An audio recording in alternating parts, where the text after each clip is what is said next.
மார்க்கெட்லயே கம்மி சேதாரத்துல இன்னும் 1% தள்ளுபடி கொடுப்போம். ஓகே, வைரநக கேரட்டுக்கு 5000 தள்ளுபடி கொடுப்போம். தள்ளுபடி திருவிழா. Doctor Veerababu hospital, Manapakkam, Chennai. மஞ்சள் காமாலைக்கான சிறப்பு சிகிச்சை. கால் 9840278009. பரிகாரங்களை செய்யும் போதும் அல்லது நாம் ஏதாவது ஒன்றில் வெற்றி பெற வேண்டும் என்றாலோ சரியான நேரத்தை தேர்ந்தெடுக்கணும்.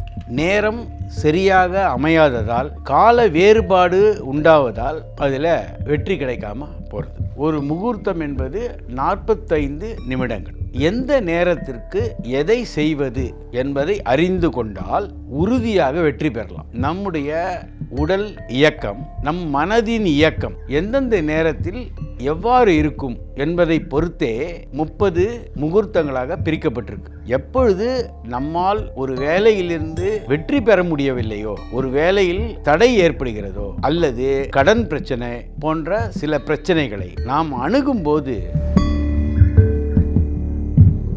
அந்த நேரத்தில் எந்த பிரச்சனையை யோசித்தாலும் வெற்றி கிடைக்கும் என்பது அனுபவபூர்வமாக நிரூபிக்கப்பட்டது.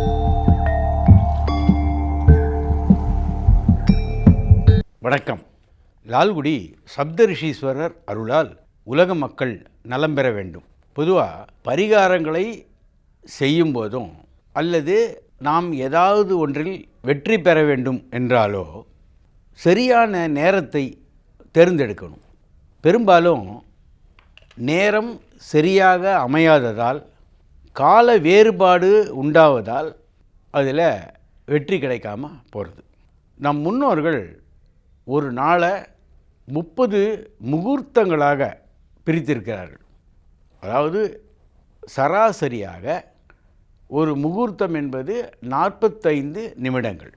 இந்த முகூர்த்தங்கள் 30 முகூர்த்தமும் எந்த நேரத்திற்கு எதை செய்வது என்பதை அறிந்து கொண்டால் உறுதியாக வெற்றி பெறலாம்.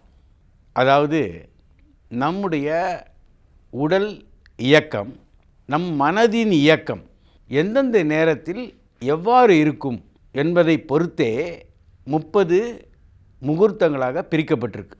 இந்த முகூர்த்தங்களில் மிக மிக முக்கியமானது பிரம்ம முகூர்த்தம். இந்த பிரம்ம முகூர்த்தம் என்பது திருமணம், சுபகாரியங்களுக்கு உபயோகப்படுத்தப்படுகிறது. இது விடியற்காலை சூரிய உதயத்துக்கு சற்று முன்பு இருக்கும்.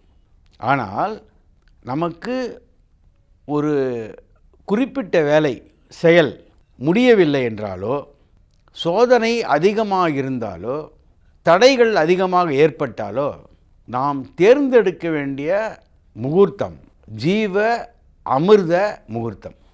அதாவது 1 மணியிலிருந்து இரவு 3 மணி வரை எந்த செயலை குறித்து யோசித்தாலும், எந்த செயலுக்கான ஒரு எண்ண வடிவம் கொடுத்தாலும் கட்டாயமாக வெற்றி கிடைக்கும். காரணம், 1 மணியிலிருந்து 3 மணி வரை, அதாவது இரவு, அதாவது விடியற்காலை, அந்த நேரத்தில் மனமானது மிகவும் சாந்தமாக அமைதியாக இருக்கும். அந்த நேரத்தில் பார்த்திங்கன்னா காற்று, கடல் எல்லா இடத்துலையும் ஒரு விதமான அமைதி நிலவும். எந்த விதமான தொந்தரவும் இருக்காது. அந்த நேரத்தில் மனம் சுத்தமாக அமைதியாக இருப்பதால் அந்த நேரத்தில் நீங்கள் எந்த முயற்சியை பற்றி யோசித்தாலும் அதை எவ்வாறு முடிக்க வேண்டும், அதற்கான உபாயம் என்ன, அதற்கான கருவி என்ன என்பது நமக்கு தெளிவாக தெரியும். அந்த நேரம்தான் வள்ளலார் சொன்னது போல தனித்திரு, பசித்திரு, விழித்திரு. அதாவது தினந்தோறும் இதை செய்ய வேண்டும் என்பது அர்த்தம் இல்லை. எப்பொழுது நம்மால் ஒரு வேலையிலிருந்து வெற்றி பெற முடியவில்லையோ, ஒரு வேலையில் தடை ஏற்படுகிறதோ, அல்லது கடன் பிரச்சனை போன்ற சில பிரச்சனைகளை நாம் அணுகும்போது ஒரு நாள் அந்த நேரத்தில் நாம் அந்த பிரச்சனையை பற்றி யோசித்தாலும், அந்த பிரச்சனையிலிருந்து வெளிவர வேண்டும் என்ற விருப்பம் கொண்டாலும் உறுதியாக நம்ம வெற்றி பெறுவோம். பெரும்பாலும் மக்கள் அந்த நேரத்தில் ஆழ்ந்த நித்திரையில் இருக்கிற நேரம். நோயாளிகள் கூட அந்த நேரத்தில் அயர்ந்து உறங்கி விடுவார்கள். சாதாரணமாக குறைக்கக்கூடிய நாய்களும் அந்த நேரத்தில் குறைப்பதில்லை. பொதுவாக நம்ம பழங்காலத்தில் வரக்கூடிய குடுகுடுப்பைக்காரர்கள் அந்த நேரத்தில் தான் பூஜை செய்வார்கள். அதனால தான் அந்த ஊரில் நடக்கக்கூடிய எல்லா விஷயங்களையும் அவங்க அறிந்து கொள்வார்கள். உண்மையிலே சொன்னால் நம்மளுடைய உள்ளுணர்வு, நுட்பமான உள்ளுணர்வுக்கான நேரம் இரவு 1 மணியிலிருந்து 3 மணி வரை. அதாவது அதை விடியற்காலை என்றும் சொல்லலாம். சூரிய உதயத்துக்கு முன்னால் இரவு 1 மணியிலிருந்து 3 மணி வரை. இந்த நேரத்தில் எதை பற்றி யோசித்தாலும் நல்ல எண்ணங்கள் வரும், தெளிவு கிடைக்கும். பெரும்பாலும் கதாசிரியர்கள், கற்பனாவாதிகள் இந்த நேரத்தில் தான் பெரிய படைப்புகளை உண்டாக்குவார்கள். எல்லா விதமான கற்பனா சக்தி உள்ளவர்களுக்கான நேரம் 1 மணியிலிருந்து 3 மணி வரை. எண்ண ஓட்டம் நன்றாக அமையும். அப்போது அந்த நேரத்தை உபயோகப்படுத்தி மக்கள் நலம் பெற வேண்டும் என்பதே என் விருப்பம்.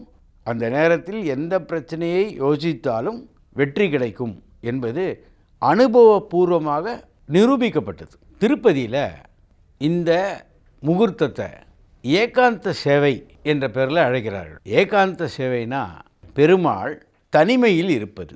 அந்த நேரத்தில் அதிகமாக பக்தர்களையும் தரிசிக்க விடமாட்டார்கள். அதாவது பெருமாளுக்கு ஏகாந்தமாக இருக்க வேண்டிய நேரம். அந்த நேரம் பெருமாளுக்கு மட்டுமல்ல, நமக்கும் ஏகாந்தமாக தனிமையில் இருந்து யோசிக்கும்போது எல்லா பிரச்சனைகளுக்கும் முடிவு கிடைக்கும். அந்த நேரம் மிக மிக தெய்வீகமான நேரம். அந்த நேரத்தில் கேட்கக்கூடிய எல்லா வரங்களும் அருளப்படும். பொதுவாகவே இந்த ஸ்தபதிகள் என்று சொல்லக்கூடிய சிற்பிகள் ஒரு சிலையுடைய கண்ணை செதுக்குவது அந்த நேரம்தான். அந்த நேரத்தில் அவர்களுக்கு அந்த பணியை செய்யும்போது லகுவாக எளிதாக இருக்கும் என்பதால், ஏன்னா சிலை ஒரு சிற்பத்துடைய கண் தான் மிக மிக முக்கியமானது. அந்த முகத்தினுடைய அழகை, பொலிவை காட்டுவதற்கு கண் ரொம்ப முக்கியம். அந்த கண்ணை செதுக்குவது மிக நுட்பமாக செய்ய வேண்டிய வேலை.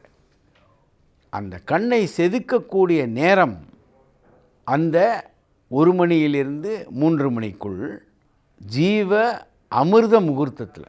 அந்த நேரம் செய்யக்கூடிய எல்லா விஷயங்களும் அமிர்தத்தை தரும். அமிர்தம் என்றால் மன மகிழ்ச்சியை தரும், வெற்றியை தரும். அப்போது எல்லா மக்களும் ஏதாவது தீராத பிரச்சனைகள் இருந்தால் பிரார்த்தனையும் யோஜனையும் அந்த இரவு 1 மணியிலிருந்து 3 மணிக்குள் செய்தால் நல்ல வெற்றி கிடைக்கும். இதை பல அன்பர்கள் பரிசோதித்து பார்த்து நல்ல வெற்றி அடைந்திருக்கிறார்கள். அந்த நேரத்தில் நாமும் அதே நேரத்தில் வெற்றி பெறுவதற்காக முயற்சி செய்வோம்.